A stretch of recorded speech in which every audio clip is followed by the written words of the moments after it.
श्री स्वामी समर्थ. कर्क राशी 23 ते 29 मार्च साप्ताहिक राशी भविष्य. नमस्कार मित्रांनो, आपल्या आवडत्या चॅनलवर तुमचे मनपूर्वक स्वागत आहे. कर्क राशीच्या मित्रांनो, या आठवड्यात तुमच्या मनात नेमकं काय चालणार आहे? कधी मन खूप आनंदी तर कधी थोडंसं खट्टू होणार का? कामाच्या ठिकाणी तुमची मेहनत ओळखली जाणार का? नातेसंबंधात काही गोड क्षण येणार की थोडे गैरसमज निर्माण होणार? पैशाच्या बाबतीत हात घट्ट ठेवावा लागणार का की अचानक काही फायदा होण्याची शक्यता आहे? आरोग्य साथ देणार की थोडी काळजी घ्यावी लागणार? आणि सगळ्यात महत्त्वाचं म्हणजे हा आठवडा तुमच्यासाठी नवा वळण घेऊन येणार का? चला तर मग सविस्तर जाणून घेऊया कर्क राशीचे साप्ताहिक राशी भविष्य. जर तुम्हाला हे राशी भविष्य आवडले असेल तर व्हिडिओला लाईक करा, चॅनलला सबस्क्राईब करा आणि कमेंटमध्ये श्री स्वामी समर्थ नक्की लिहा. हा आठवडा कर्क राशीसाठी थोडासा मिश्र पण शिकवण देणार ठरणार आहे. कधी तुम्हाला वाटेल सगळं व्यवस्थित चाललंय, तर कधी अचानक काही गोष्टी मनाविरुद्ध घडतील. मन खूप संवेदनशील होणार आहे, त्यामुळे छोट्या गोष्टीही जास्त लागून जातील. कधी एखादी जुनी आठवण डोक्यात येईल आणि तुम्ही थोडे भावनिक व्हाल. काही वेळा तुम्ही एकटे राहण्याचा विचार कराल, पण त्यातूनच तुम्हाला स्वतःबद्दल काही नवीन कळेल.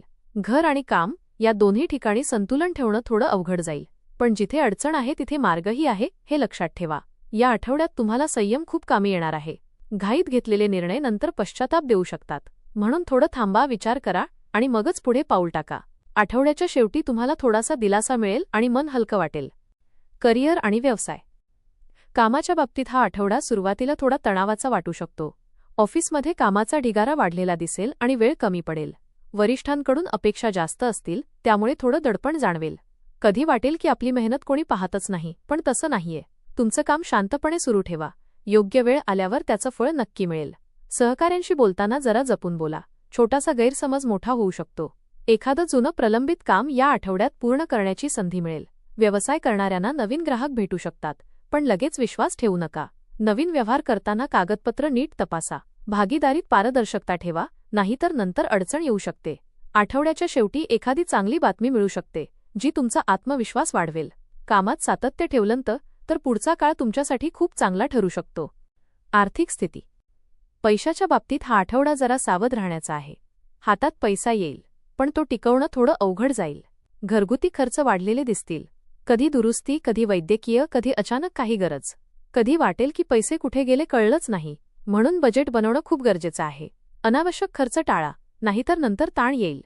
कोणाला पैसे उधार देताना दोनदा विचार करा. गुंतवणूक करताना घाई करू नका. सध्या थांबणंच योग्य आहे. जुने थकीत पैसे परत मिळण्याची शक्यता आहे, त्यामुळे थोडा दिलासा मिळेल. आठवड्याच्या शेवटी थोडं आर्थिक स्थैर्य जाणवेल, पण तरीही बचत करायला सुरुवात केलीत तर पुढे फायदा होईल. थोडा संयम ठेवला तर आर्थिक स्थिती हळूहळू सुधारेल. प्रेम आणि नातेसंबंध. प्रेमाच्या बाबतीत हा आठवडा खूप भावनांनी भरलेला असेल. जोडीदाराकडून अपेक्षा जास्त असतील आणि त्या पूर्ण न झाल्या तर मन दुखावेल. कधीकधी छोट्या गोष्टीवरून वाद होण्याची शक्यता आहे, पण हे वाद जास्त वाढवू नका, नाहीतर नात्यात अंतर येऊ शकतं. एकमेकांशी मोकळेपणाने बोला, मनात काहीही ठेवू नका. जोडीदाराला समजून घेण्याचा प्रयत्न करा. सिंगल लोकांसाठी हा आठवडा थोडा खास असू शकतो. एखाद्या जुन्या मित्राशी पुन्हा संपर्क होऊ शकतो. काही लोकांना नवीन ओळख प्रेमात बदलताना दिसेल, पण घाई करू नका. आधी त्या व्यक्तीला नीट ओळखा. आठवड्याच्या शेवटी नात्यात गोडवा वाढेल. प्रेमात संयम आणि विश्वास ठेवलात तर सगळं छान होईल. वैवाहिक जीवन. विवाहित लोकांसाठी हा आठवडा थोडासा समजुतीचा खेळ आहे. जोडीदाराची मनस्थिती कधी बदलू शकते, त्यामुळे तुम्हाला जुळवून घ्यावं लागेल. लहानसहान गोष्टीवरून वाद होऊ शकतात, पण त्याला फार मोठं रूप देऊ नका.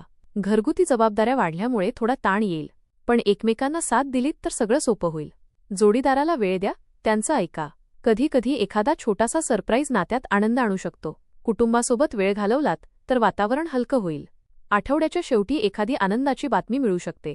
नात्यातील गैरसमज दूर होतील. एकमेकांवर विश्वास ठेवा, सगळं ठीक होईल. हा आठवडा तुम्हाला नात्यांची खरी किंमत शिकवेल. मानसिक स्थिती. मनाच्या बाबतीत हा आठवडा थोडासा चढउताराचा आहे. कधी खूप उत्साही वाटेल तर कधी काहीच करावंसं वाटणार नाही. जुन्या गोष्टी आठवून मन थोडं उदास होऊ शकतं.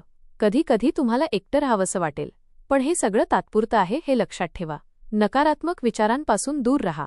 तुमच्या आवडत्या गोष्टी करा. संगीत, वाचन, फिरणं, ध्यान किंवा प्रार्थना केल्यास मन शांत राहील. मित्रांशी बोला, मन मोकळं करा. स्वतःवर जास्त ताण घेऊ नका. आठवड्याच्या शेवटी मन थोडं स्थिर होईल. आत्मविश्वास परत वाढेल. आरोग्य. आरोग्याच्या बाबतीत थोडी काळजी घेणं गरजेचं आहे. पोटाचे त्रास, आम्लपित्त किंवा डोकेदुखी होऊ शकते. झोप पूर्ण न झाल्यामुळे थकवा जाणवेल. मानसिक ताणामुळे शरीरावर परिणाम होईल.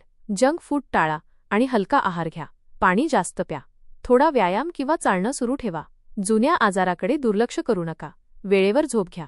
ताण कमी करण्यासाठी श्वसनाचे व्यायाम करा. आठवड्याच्या शेवटी तब्येत सुधारेल. स्वतःची काळजी घेतलीत तर काही मोठी अडचण येणार नाही. कौटुंबिक जीवन. कुटुंबात वातावरण ठीक राहील, पण काही छोट्या गोष्टींवरून मतभेद होऊ शकतात. घरात एखाद्या व्यक्तीच्या तब्येतीची काळजी वाटू शकते.